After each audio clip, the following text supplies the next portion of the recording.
Hello, everyone, and welcome back to Mimi's Place. Today, I would like to just give you a little pantry tour. Not a complete tour, but a tour of one particular area that I keep in my kitchen. The reason I like to keep this separate is just sometimes for me to have everything, just put in a cupboard, not by category, not by organize, any kind of rhyme or reason to it. It just makes me anxious and I just don't like it. So I dedicated one whole cupboard to baking. So I'm going to open the magic doors and we're going to see what I got in my Prepper Pantry baking cupboard. Okay, so I don't bake all that much, but I have the necessities. Okay, so let's start at the very bottom. And I'll show you what I have. I like to keep brown sugar on hand, so I have 4 that are unopened. And I have a lot of powdered sugar, and here's some more powdered sugar. I have regular sugar that I need to put, some go in 5-gallon buckets. I didn't feel like digging out the buckets right now, so I put them in the cupboard. The open bag, I just have to finish filling up the canister on my kitchen counter, and I keep my sugar there. I have an extra box of raisins. I have parchment paper. I have cornstarch in a mason jar with the oxygen absorber and an extra box of cornstarch. I don't know why, but I keep ribbon here in case I want to tie up something pretty. Don't really use a whole lot of mixes, but what I do like is the Jiffy Corn mix. I have a chocolate cake mix and a brownie mix. And that's just about all I keep for mixes. Okay, and on this side of the corner, these are like my pantry essentials. I do have some coconut oil. I don't use it, but I have it. And I'm going to show this to you guys. Hang on. I've been collecting this before the prices went up. This is hot cocoa, the plain hot cocoa that you buy in the brown box.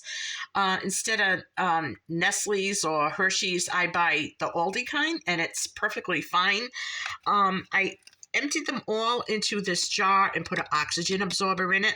So I can use this for making chocolate cakes or chocolate frosting, brownies, hot chocolate, chocolate chips, any kind of, anything I need it for, I have it right here.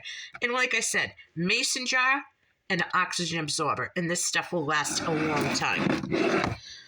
So I don't use them that often, but they're there. And I also have a lot of Crisco. I'm going to stop making my own biscuits and my own Bisquick mix, like a baking mix, so I'm going to need Crisco. And then over here, I have this cream in the can. Never used it before, but I heard it's good to have on hand. I have 1 evaporated milk, but I have more, so I don't know why it's not here. I do have 4 cans of condensed milk. From the Dollar Tree, I purchased these 2 white containers a couple of years ago. They are perfect for me. They may not be perfect for you, but they are perfect for me. I'm going to take them out, and I'm just going to show you a little bit of what is in there. Okay. So I like to keep birthday candles on hand because you can always whip up a cake, hence the cake mix. And, at least if somebody's coming and it's unexpected, it's their birthday or whatever, you can just make a nice little cake, throw some candles on it. I got my sprinkles. And I have a lot of flavoring. I have vanilla, almond, lemon extract, orange, mint, anise. There was another one I had.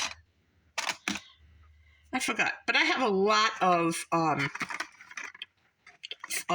extracts and flavorings that I can use too. So I'm going to put this up here.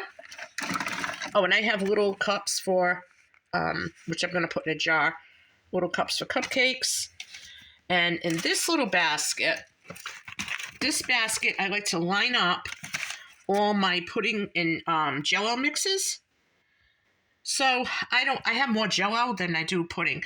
But the reason for that is I'm going to start making my own homemade pudding. Seeing I have all the ingredients, there's no excuse. I have a package of all natural, like this nutmeg.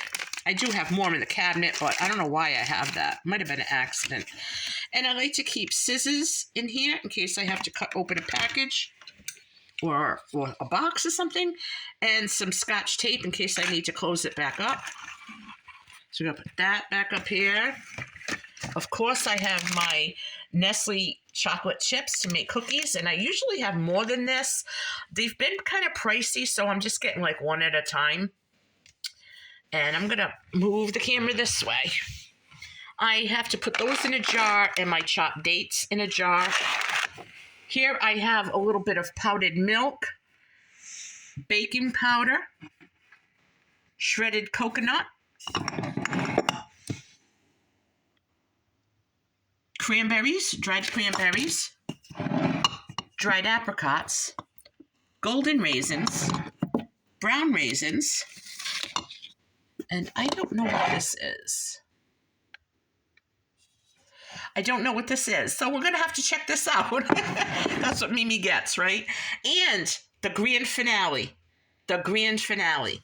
These are my vintage cookbooks that were my mom's and my aunt's, and I'm going to be pulling recipes out of these, and I wanted to save these for the very last part of this little pantry tour.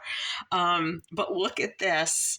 From the 60s, Pillsbury Cookie Bake Off, Better Homes and Garden, their bread cookbook, and their cookies and candies, and Joy of Cooking, Fanny Farmer was my mom's, the Hood Cookbook. There's just a ton of things here, Middle Eastern cookbooks, and I have a few of these little cookbooks here. I have one for batch cooking, cooked by the month. I have my little instructions for my dehydrator. So these eventually, after Christmas, these are going to be displayed on my counters because I just think they're very vintage and very nostalgic, and yeah, I like it. So this is my little baking prepper pantry tour, and it's a pretty good area. I don't keep the pans in here because it's kind of, it is kind of crowded in here, but I guess I could if I moved a few things around. I think once the cookbooks come out of here, I'll be able to put my muffin tin, my loaf pan, my cake pans in here. So I just want to give you guys a tour of my baker cupboard, my baking prepper tour. So this is the pantry that I use, or my prepper pantry, the baking portion of it. And I like to keep it neat and well stocked.